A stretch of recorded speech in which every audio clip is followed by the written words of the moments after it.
Ultima chiamata per dire no alla pista da bob per le Olimpiadi invernali 2026.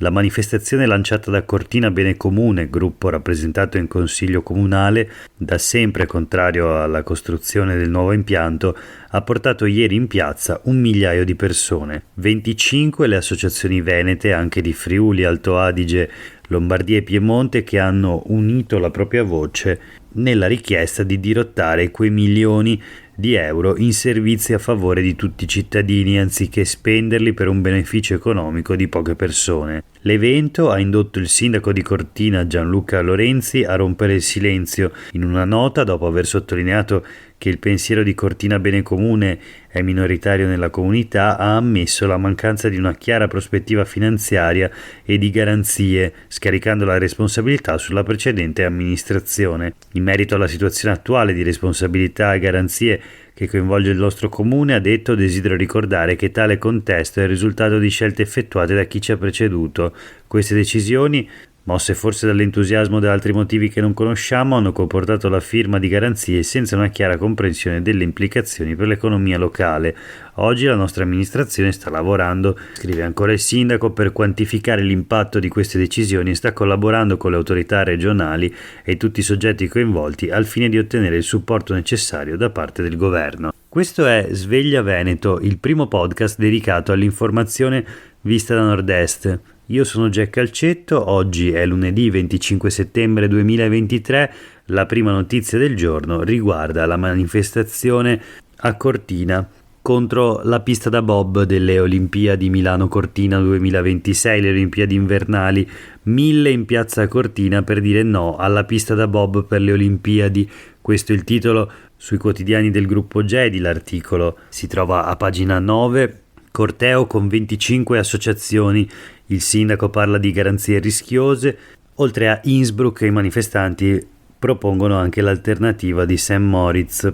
La notizia anche sul Gazzettino di oggi: Olimpiadi in 500 a Cortina contro l'impianto da bob.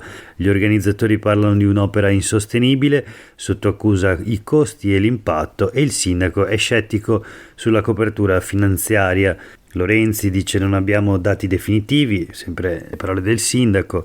Tra i partecipanti al corteo anche Arturo Lorenzoni e Andrea Zanoni, consiglieri regionali del centro-sinistra. Nella grande fotografia pubblicata dal Gazzettino si vede uno striscione portato dai manifestanti: medaglia d'oro alla devastazione, contro le Olimpiadi dello spreco, difendo i territori, firmato Venice Climate. Questo per quanto riguarda la questione della pista da bob, che dovrebbe essere costruita a Cortina con un costo di quasi 130 milioni di euro per le Olimpiadi invernali di Milano-Cortina 2026, un'opera considerata inutile e dannosa da parte delle associazioni ambientaliste e di molti cittadini che appunto ieri hanno manifestato a Cortina. Una opera che non si sa ancora se verrà realizzata perché le procedure di appalto stanno riscontrando una serie di difficoltà, non si riescono a trovare le aziende che la possano materialmente realizzare.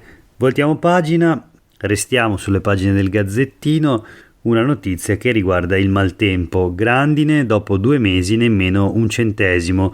Maltempo in Veneto, i sindaci sono esasperati. L'ANCI dichiara che i primi fondi non sono ancora stati trasferiti. L'ANCI, l'Associazione Nazionale dei Comuni Italiani, si attende la nomina del commissario. Con Vaia nel 2018 il decreto fu immediato. Nei municipi la processione di danneggiati, diteci se avremo contributi, chiedono i cittadini, dobbiamo fare i lavori.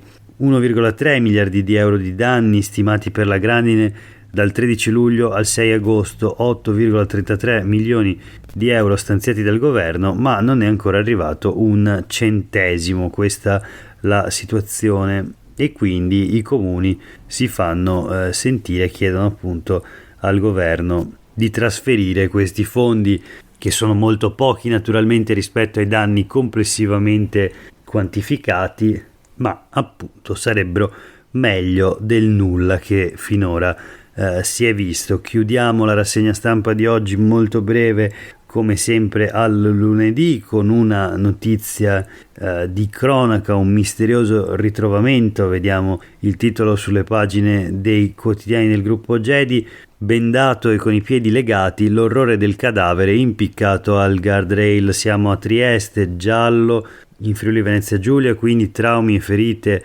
alla testa. La procura dice che sono attualmente aperte tutte le piste. Secondo gli inquirenti potrebbe trattarsi di un senzatetto di età fra i 50 e i 60 anni e di possibile origine iraniana. Dai riscontri del medico legale, la salma sarebbe rimasta esposta all'aperto per 2 o 3 giorni.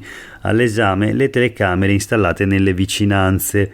Interviene il presidente dell'osservatorio regionale antimafia, Sbriglia, che dice di non aver mai visto nulla del genere in tanti anni. Se è un assassinio, chi c'è dietro è uno che non teme la giustizia. La notizia anche sul Gazzettino di oggi: il giallo del cadavere appeso al guardrail in superstrada a Trieste. Si tratta di un 50enne probabilmente straniero. La procura indaga per omicidio. Aveva le braccia e i piedi legati e gli occhi bendati con degli stracci. A trovarlo sono stati i tecnici ANAS poco dopo la galleria Valmaura, a qualche minuto dal confine sloveno. Forse una punizione per un traditore o un avvertimento per qualcuno. Sul corpo presenti tumefazioni e tagli, i capelli sono stati bruciati. Per oggi è davvero tutto, grazie per aver ascoltato questa puntata di Sveglia Veneto. A tutte e tutti voi una buona giornata.